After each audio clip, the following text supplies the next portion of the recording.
Hi everyone, it's Bethany from Beth and Books and welcome back to this book nook. I'm super excited today because we have another episode in the Wheel Chooses TBR series. Is that what the cool kids are doing on TikTok, or is that just showing that I'm behind? Anywho, it is just before December, almost getting into Vlogmas, and it's time to figure out what books I'm reading throughout Vlogmas. Now, this is going to be quite ambitious. I'm not necessarily saying I'm going to be able to read all of these books. Something I have learned throughout this year is that your gal has become quite a mood reader. And so if I have a wider selection, say 15 books to choose from, I'm more likely to keep reading because I don't feel like I'm bottled in. So we're going to do this. I'm going to have 15 books. Not necessarily going to read them all, but there is a chance. There is a chance. I have read 16 books in 1 month before, so we'll see how we go. We have the wheel to fill in. Thank you all so much for the support in the last one where we did the random number generator.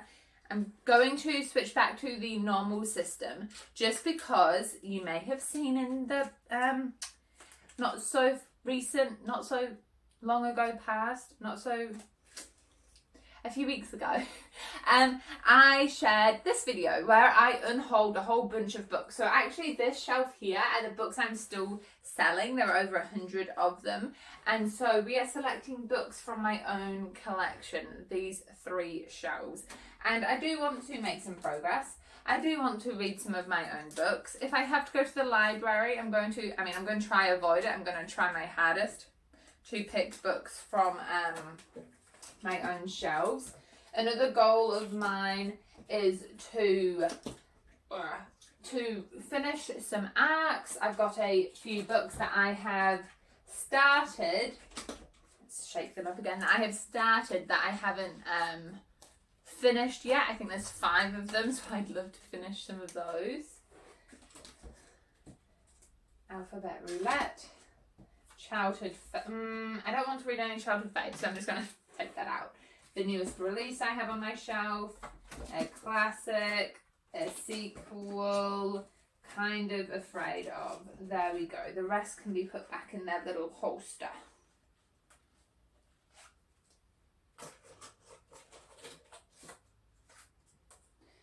Alright, we'll do a wheel and then I'll share. Oh, actually, you know what? Let's just spin 15 times and see what arcs and what books come up from there. There we go. So this is probably going to be a bit of a longer video.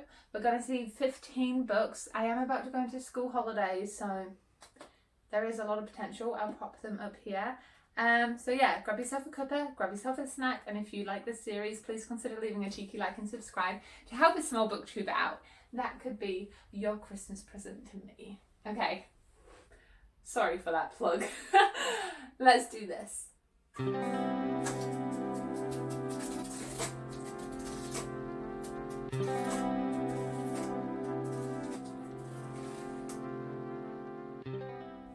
Alphabet Roulette. I do have my laptop here, so I will just pop down here and we will see what letter comes up on the randomizer.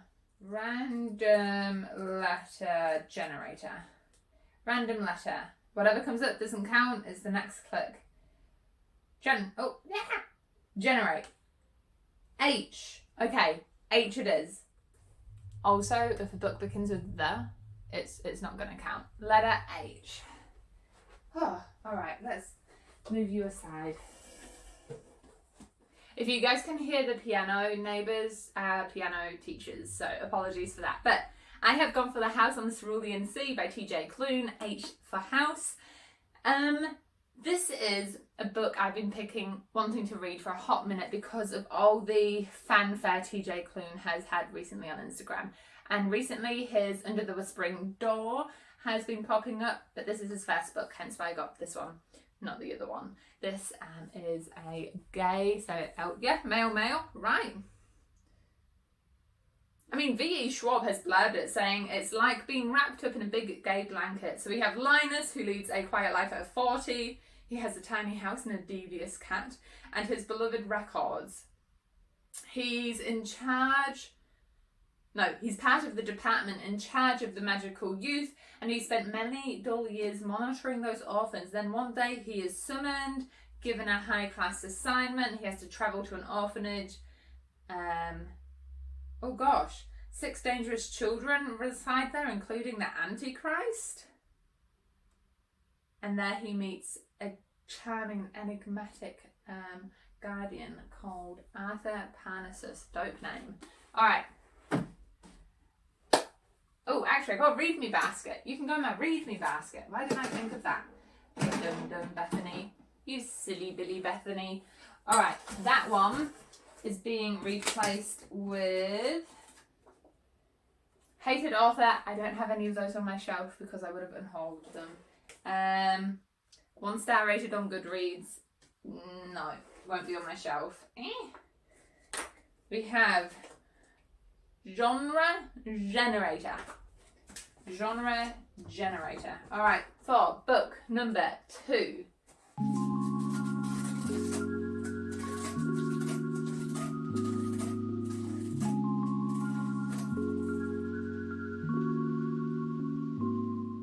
Okay, back to the laptop. We have it. Okay, hopefully we don't keep landing on the white, otherwise this is going to be very, very irritating.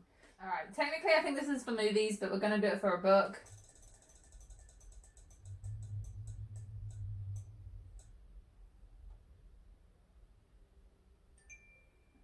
Mystery! Oh, I know the book. Hang on, stop recording. I know the book I want straight away. I want, where is it?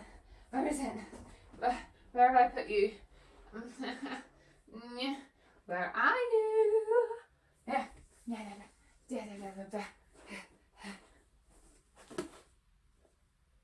Another one that I picked up in my recent birthday haul. Yeah, I've tried to stop buying, well, I have stopped buying books since that one haul, but I've still got books I really, really want to read. So this is the start of a series. It is written by Richard Osman, and I've seen the second book around quite a bit too. So hopefully it's good. It's set in a place where there's a retirement village, and from what I can remember, there are 4 retired people who come together and kind of try to hash out the the murders that have gone unsolved, until one day there is an actual body like dumped on their doorstep, something along those lines, and then they get swept up and run away with this idea of being part of an actual murder investigation. So that is, oh yeah, 2 for 2 I'm really excited about. Let's replace that with Standalone. Tighten you up.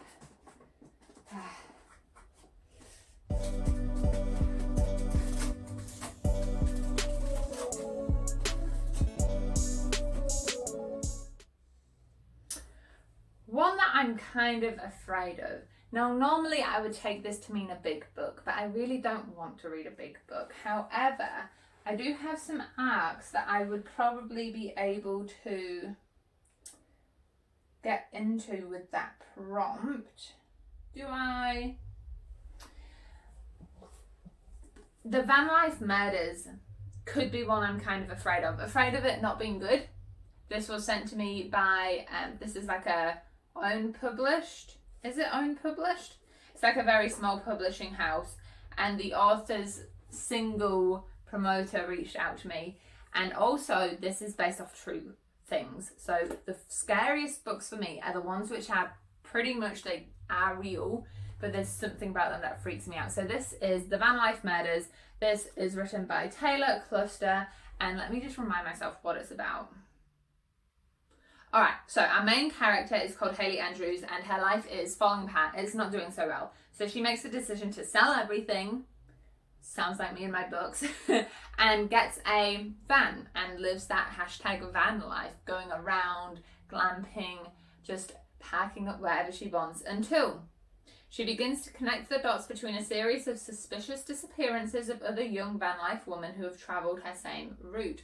Hoping to break into a career as an investigative journalist, Hayley's unbridled drive to find the culprit soon found herself on a collision course with a serial killer. Yeah, I feel like that would be creepy. I can't remember the dude's name who reached out to me about this book. He was saying, he checked in with me. Apparently there's been a lot of disappearances recently of van life people. So, you know what? I think that works really well. Thank you to Lauren E. Rees. What did my voice just do? Replacing that with mystery for book number 4.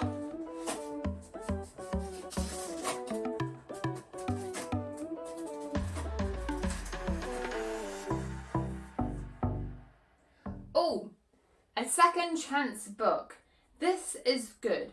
I am going to make this one The Ark of Strange Gods. I'll put a title up here.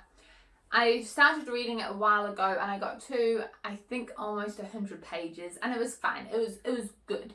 But I just lost interest in it. Where were we? I think I was reading it on a plane on my tablet and I just stopped reading it because the plane finished and I just never picked it up again. So I guess giving it a second chance, giving it a second wind, I'm going to pick this one up. It's kind of like a Percy Jackson and the Lightning Thief in that there's this camp, half-blood kind of vibes.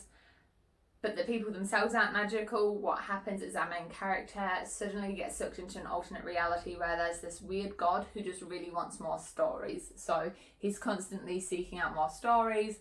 I thought it was off to an okay start. But yeah, I'll definitely give that one a second chance and try finish it. So that can be book number 4. Replacing that one, we have a random country generator for a foreign author. I'm just going to put that on aside. I really do want to try and get through my own book collection. A random word could work though. You know what else could work? Having one of my multiple gummy... two.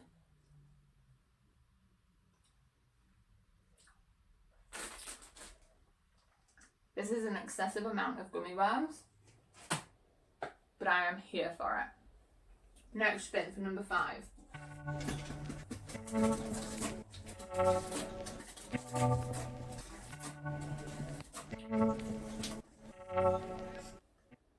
Alright, we are recording now. If I go to books I own shelf, and if I order them from average rating,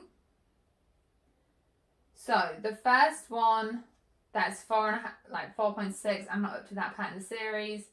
Oh, next up is The Nightingale. Okay, we can do that one. So this has an average of 4.57 stars over on Goodreads. And I picked up Kristen Hanna because I'd seen a lot of hype around her, especially when her The Four Winds book came out. And I've been intrigued by her ever since. And The Nightingale is the book out of her more recent releases that seemed to catch my attention and interest the most. It's a World War II novel and it's about 2 sisters. I do love a story, a good story about 2 sisters. And so it's World War II and the sisters get separated somehow.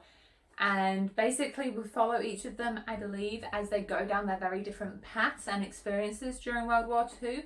I don't believe this is based necessarily on a true story, like based on true people's experiences. But... oh no, I apologise. Kristen has said at the front, when she was researching World War II, she discovered the story of a young woman who had created an escape route out of Nazi-occupied France. So her story is what inspired this. So I think it's inspired by, but it's not necessarily a story of specific women, just inspired by women in the war, which is very interesting. Also, it has a very pretty spine, which I like. Alright, so that one can be replaced. Thank you to Maxi Malley for the idea, the prompt there. A contemporary novel. Okay, so for book number 6.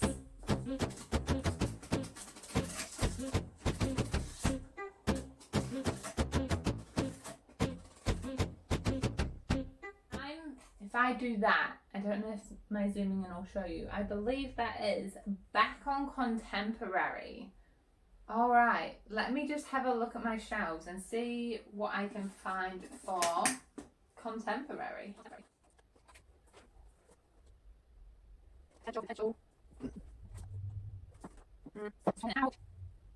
Alright, I've made my decision. I am going to read Concrete Rose. This is by Angie Thomas, author of The Hate You Give. You've probably seen this one around. I have the edition with the fluorescent orange on the back. I've read The Hate You Give and On the Come Up, so this is the only one left in that like series.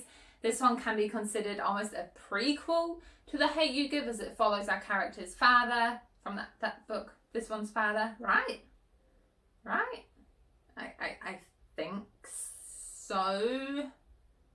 But it is one that I've been meaning to read for a hot minute. I've really loved Angie Thomas's writing in the past, and her contemporary novels are very, very powerful. It's also really good novels for me to recommend to students, to be honest. So if I can read this and it's like a good one to recommend for students who want like a hard-hitting contemporary that deals with racism as a theme, Concrete Rose. Alrighty. We are replacing that with a Thrifted book. So for the next spin,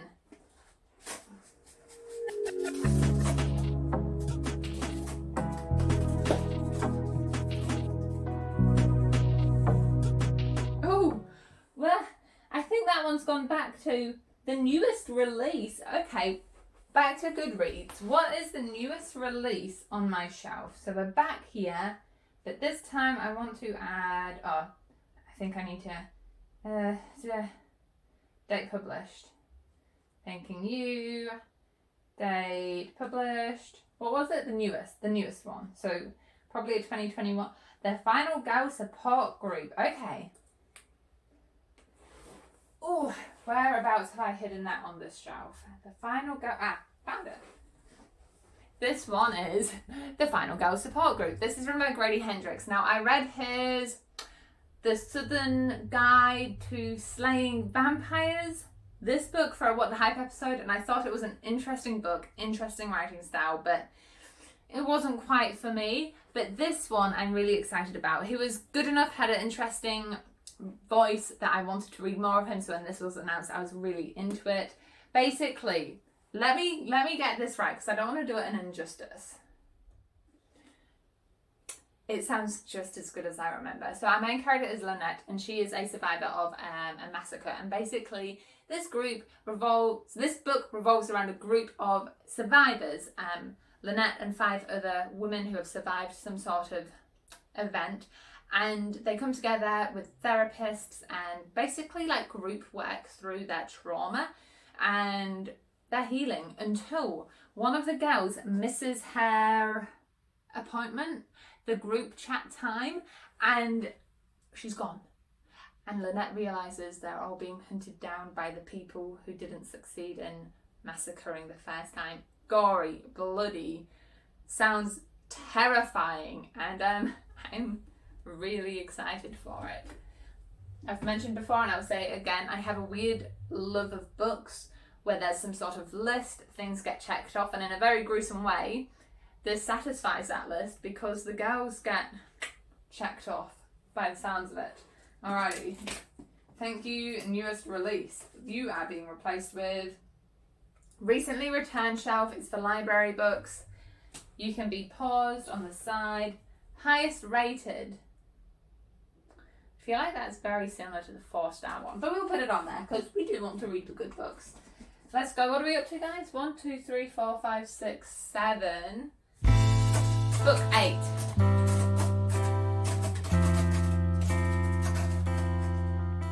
Thrifted. We got a little bit off the pencil there, but that did land on Thrifted. All right, let me have a look.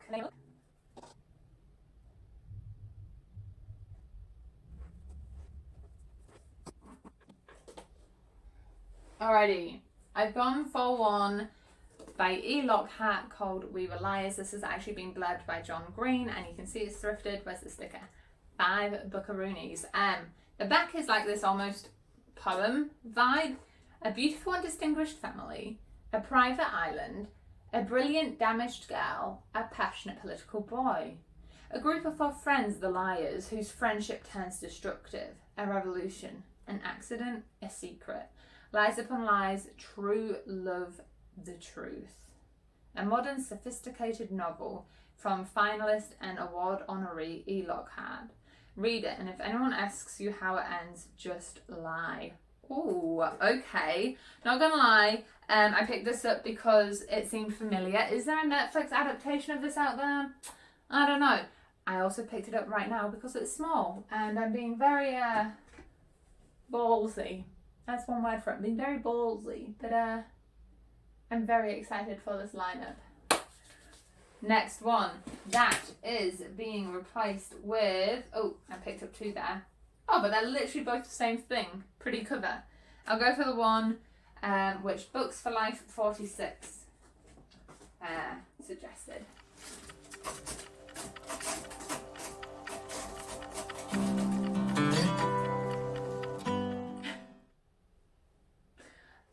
Hello, are you okay, Wheel? We're back to pretty cover on the light blue again. Alright, a pretty cover. A pretty cover. You know what? I said I wanted to get some Axe Red. Let's put one on here. This is one that I've recently received from HarperCollins, New Zealand. Thank you very much, HarperCollins, New Zealand. And I do genuinely think this is a beautiful cover. I just love blues. I love the little gold elements. Oh, it's quite pretty. So this basically is blurbed by a bunch of people, but what is it about? Nottingham, 1906. Marietta wants to be a ballerina so badly, but her dancing days are numbered. At the wishes of her family, she has to marry and take up place in society. But Dr. Drosselmeyer, who is a mysterious new neighbour, purchases a townhouse. It heralds the arrival of magic and wonder in her life. Although Drosselmeyer's magic is darker than Marietta could have imagined, he constructs a set for her final ballet performance, and she discovers it carries a magic all of its own. As the clock chimes midnight, Marietta finds herself walking through a land of snow-topped fir trees, leading to a frozen sugar palace silent with secrets. It's very much giving me Caraval vibes, which I guess makes sense because Stephanie Meyer has blurbed it, in that it sounds a little bit Christmassy. You're going into almost an alternate reality. Sounds good, sounds interesting. I mean, I did request it from the email list given, so excited for that one. Let's try not get light blue again. Okay, Wheel? An enemies to lovers trope? Let me spin you the other way, see if that's the trope. Yeah.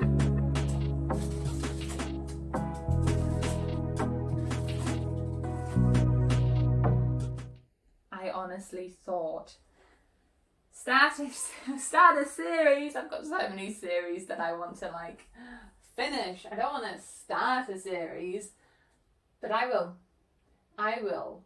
Oh, to be honest, I don't know if I've got that many books on my shelf which would count as the start of a series. Alright, I might need to do some research for this one. Oh, give me a tick. Found one. Why didn't I think of this straight away? Kingdom of the Wicked is the start of a series, a very popular series as per Bookstagram has shown me, especially with the release of the second book. Is it a duology or it's 3? I should probably be the one to know this since I am the booktuber. But you know, I don't. Subscribe to my channel for sometimes accurate information. Yeah, I figure we've got a bit of thriller, a bit of contemporary, a bit of mystery. Let's continue with this theme of a little bit of more dark fantasy. I mean, surely it's dark fantasy. It's got a blooming snake coming out of the skull. Have you guys seen that? Alright. 2 sisters, 1 murder. A quest for vengeance that will unleash hell itself. We have Amelia and her twin sister. They are witches, which is a secret among humans. And they know the danger of drawing attention, especially when they work at their Sicilian restaurant, family owned. Okay, so I'm assuming, does that mean they're Sicilian or they're not Sicilian, just have a Sicilian restaurant? I really don't think it matters all that much. But one night, Vittoria, the other twin, doesn't come home, and it's not long before distraught Amelia discovers the body desecrated. Oh gosh. Amelia vows to kill her sister's killer. I mean, fair enough. And seek vengeance, even if it means calling upon a dark magic.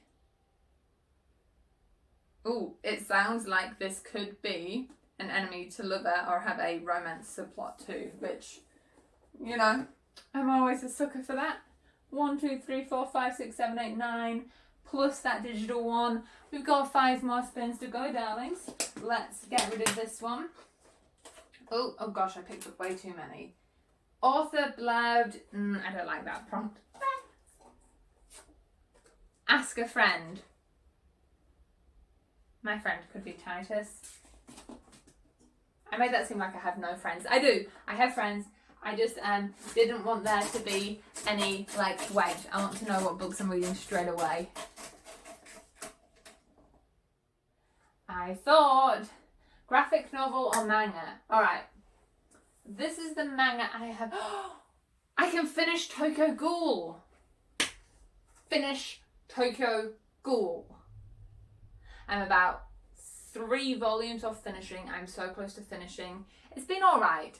I found it really hard to keep all the characters straight in my head and all the like terminology because of the, how do I word this, the premise of this series is that think of ghouls like vampires, and our main character gets bitten kind of by a ghoul and he turns into a half human half ghoul, and so there's lots of ghoul terminology, and then they all have these different classes of weapons, so it's gone a little bit over my head, I'm not gonna lie, but the fight scenes are awesome and the character development is pretty cool. So Tokyo Ghoul, I'm going to finish that as my prompt.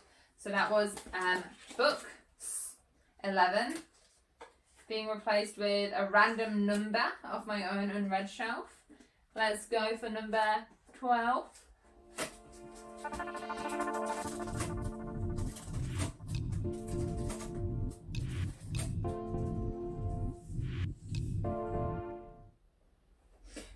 I'm laughing because I'm not in the mood for a classic, and every time it's almost been a classic, the wheel's just been like, we got you, don't worry. Highest rated, let's go back down to Goodreads. Hey, where the crawdads sing. Yes, another one I really want to read. Where is it? Up here. Stop recording, Bethany. I originally bought this book a wee while ago. No, not a wee while ago. I bought this book for my birthday haul, but I had been wanting to read it since a wee while ago because it got a lot of hype. Before Addie LaRue became everywhere, this is the book I thought of when I thought of Bookstagram. I think I have my timeline in order.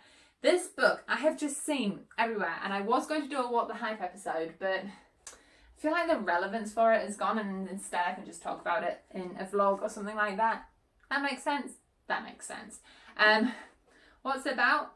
1969, Chase Andrews is handsome and he's dead.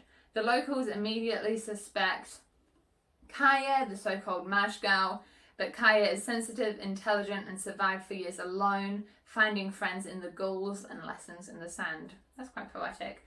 Then the time comes when she yearns to be loved, when 2 young men from town become intrigued by her wild beauty. Classic.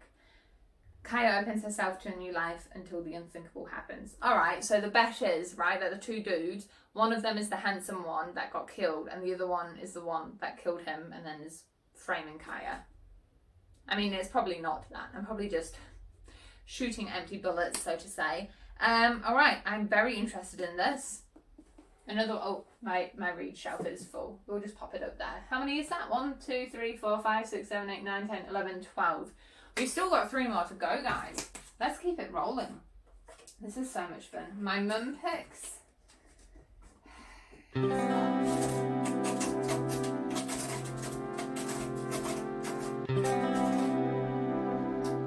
That's very useful. Sequel. There are plenty of sequels, but also a lot of the sequels are big books that I don't know if I feel up to reading. I could do Witcher. I think I'm up to book. Wait, where am I up to on Witcher? I think I'm up to book 3, Baptism of Fire. That's an option. What else could I do that I have here? Yeah, see, like the name of the Wind sequel, I could do that. I haven't read Rule of Wolves yet. It's 500 pages. This or The Witcher. I feel like I would go for this. Any of the sequels? No. Looks like I'm reading this. I'm going to have to swat it though and remind myself what happens in the series, because it has been a long time since I've read these books. I read the first one. I'm sorry, I'm not a true fan. What's it called? Shadow and Bone. I reread Shadow and Bone at the beginning of this year. I found myself enjoying it once again, but... Wait, this is the first one? No. The King of Scars duology. LOL! This one. You guys were probably all like, girl, that's not... You're all like screaming at me, weren't you? You're like, Bethany, that is not the first one. Thank you guys. I appreciate that. I heard you. Oh. Small book, less than 300 pages.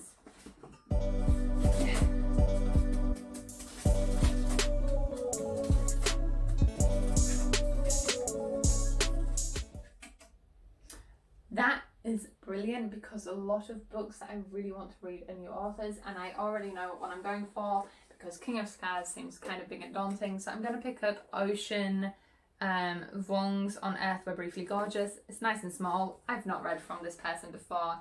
This is a letter from a son to a mother who cannot read. Written when the speaker, little dog, is in his 20s. The letter unearths a family history that began before he was born. It tells of Vietnam, the lasting impact of war, and of his family's struggle to forge a new future. And it serves as a doorway into parts of little dog's life his mother has never known. Bewilderment, fear, passion. I've heard this is written really poetically, and I'm very intrigued by this. Celeste Ng, I'm sure I've read one of their books. If I have, I'll pop it up there. I'm sure I have. Yeah, I've heard it's very unique, very different, and that is the whole reason I picked it up. And it's only 241 pages, so that is good. How many is that? 3, 4, 5, 6, 7, 8, 9, 10, 11, 12, 13, 14. So we're at our last one, team. The last one.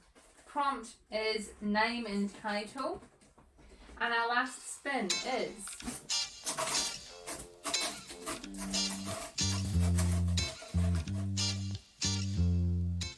name and title. So, a book which has someone's name in it. Do I actually have one? I've got Life of Pi, The Godfather, Titus Grown. I have Titus Grown, but I'm not about to read that. I don't know if I ever want to read that.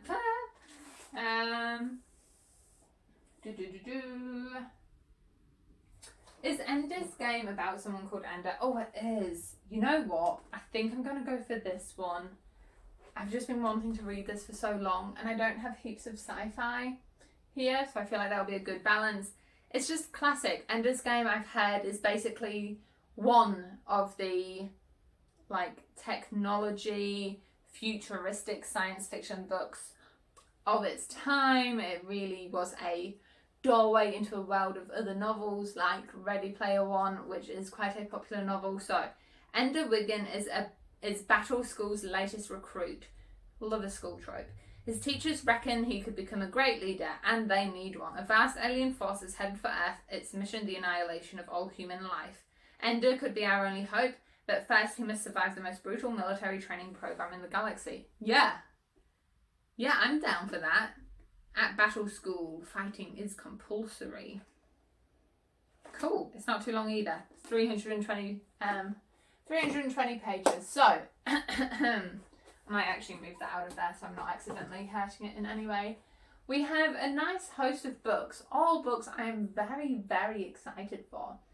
If you guys want to see me reading them, my live thoughts and reactions, please consider leaving a cheeky like and subscribe down below, as I will be trying to get through them and sharing them throughout Vlogmas. And if I don't finish them all before Christmas or New Year's, I am very seriously thinking about continuing daily vlogging throughout my summer holidays. We'll see how that goes. Let me know if that is something you're interested in. So hopefully we will see the majority of these books talked about in a vlog somewhere. Anyway, it's probably been a decently long video, so thank you very, very much for watching to the very end. I'll do a spin for you guys and then I'll leave you to it. So, and I'll see you in the next video. For anyone staying behind, the prompt is being replaced with, let's not do that one because we might not all have a partner in our lives. I'm not calling you out if you're single, I promise. Just trying to be considerate, which I just totally ruined. I'm sorry, guys. Title doesn't start with A or D. Alright, your guys' prompt is